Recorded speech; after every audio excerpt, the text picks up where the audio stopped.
ষ্টুডিঅ'ত মই জাহ্নৱী ব্যক্তিগত কোম্পানীৰ সৈতে চুক্তি কৰিছে অসম চৰকাৰে আৰু এএছটিচিৰ 100খন বাছ হস্তান্তৰ কৰা হৈছে ব্যক্তিগত খণ্ডলৈ সমান্তৰালভাৱে যেহেতু গ্ৰীণ চালিত বাছ বৰ্তমান চলি আছে গতিকে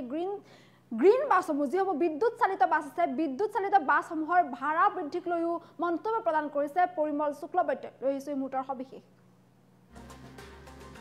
টাটাক গতালে অসম ৰাজ্যিক পৰিবহণ নিগমৰ 100খন বৈদ্যুতিক বাছ টাটালৈ হস্তান্তৰ কৰা হৈছে আৰু 100খন বাছৰ বিপৰীতে দৈনিক এখন বাছৰ বিপৰীতে দৈনিক এএছটিচিক প্ৰদান কৰিব 3000 কোটি টকা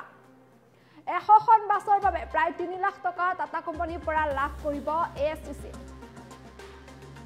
পুৰণি ৰঙা বাছৰ বিপৰীতে পুনৰ ক্ৰয় কৰা হ'ব গ্ৰীণ বাছ বিদ্যুৎ চালিত বাছ পুনৰ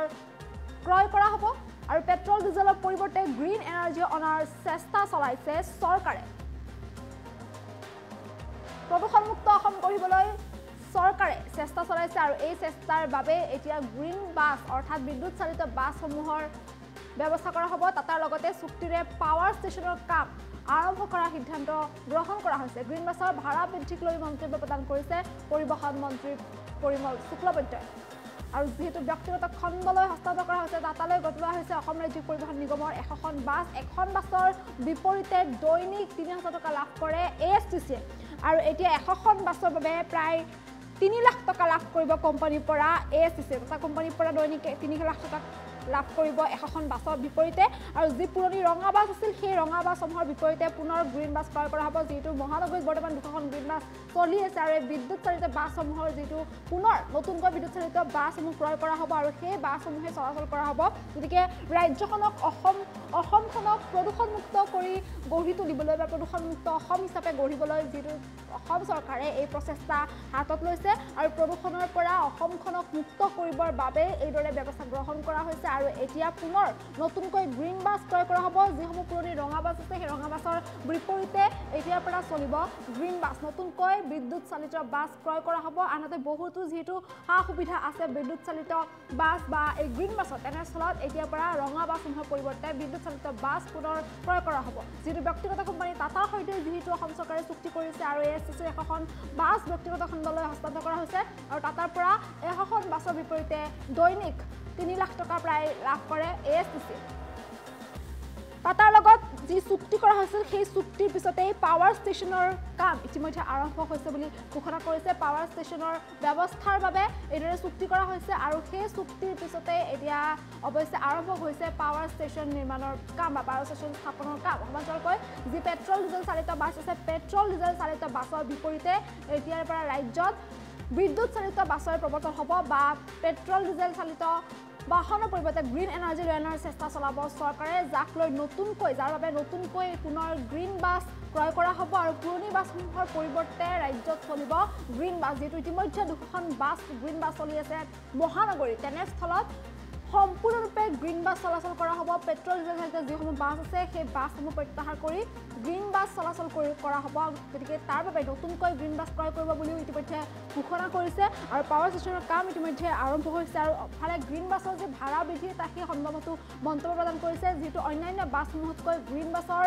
সা সুবিধা যথেষ্টখিনি বেছি এনেস্থলত এই সা সুবিধাৰ প্ৰতি লক্ষ্য ৰাখি কিছু পৰিমাণে হয়তো ভাড়া বৃদ্ধি পাবও পাৰে এনেধৰণৰ মন্তব্য কৰিছে পৰিবহণ মন্ত্ৰীগৰাকীয়ে আৰু এতিয়া এএছটিচিৰ 100খন বাছ যেহেতু টাটালৈ হস্তান্তৰ কৰা হৈছে তেনেস্থলত এখন বাছৰ বিপৰীতে দৈনিক এএছটিচিক টাটাই প্ৰদান কৰিব 3000 টকা আৰু 100খন বাছৰ বিপৰীতে প্ৰায় 3 লাখ টকা টাটা কোম্পানীৰ পৰা লাভ কৰিব এএছটিচি অসমখনক প্ৰদূষণমুক্ত হিচাপে গঢ়িবলৈ বা সম্পূৰ্ণৰূপে প্ৰদূষণ নাইকিয়া কৰিবলৈ এই ব্যৱস্থা গ্ৰহণ কৰিছে ৰাজ্য চৰকাৰে আৰু এই সন্দৰ্ভত মন্ত্ৰী পৰিমল শুক্লবৈদ্যৰ মন্তব্য আমাৰ সৈতে আছে সেয়া শুনাবলৈ চেষ্টা কৰিছোঁ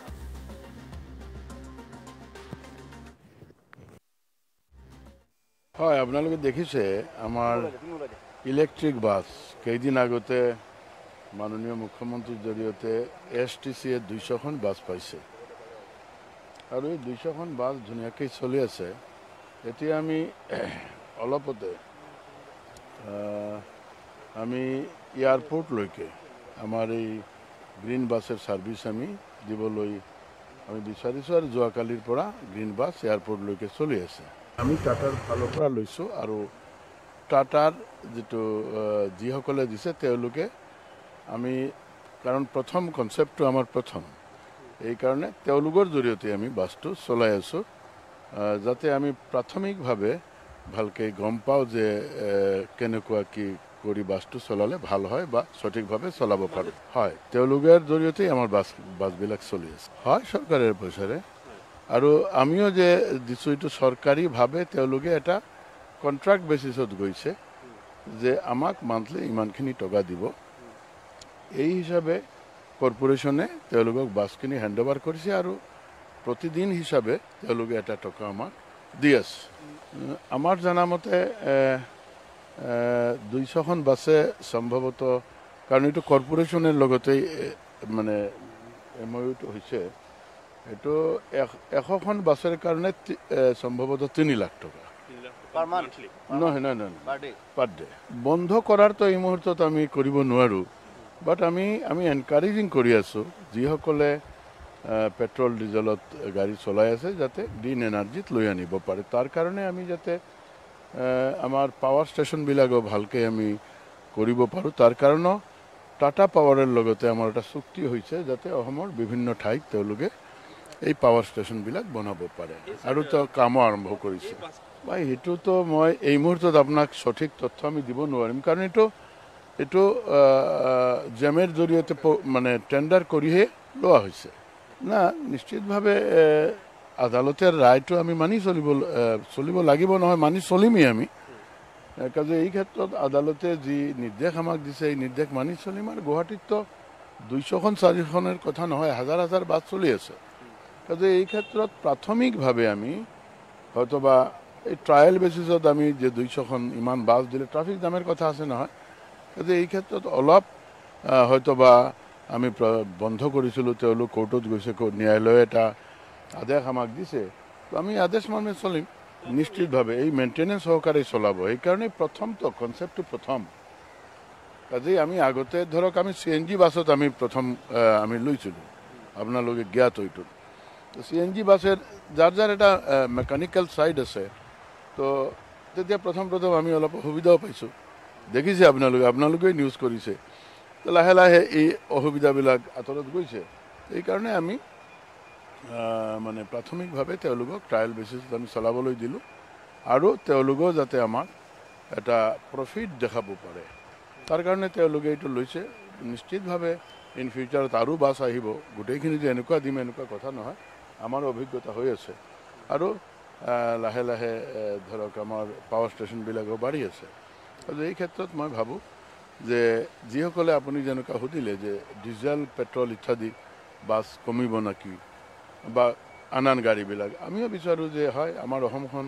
যাতে প্ৰদূষণমুক্ত হয় তাৰ কাৰণে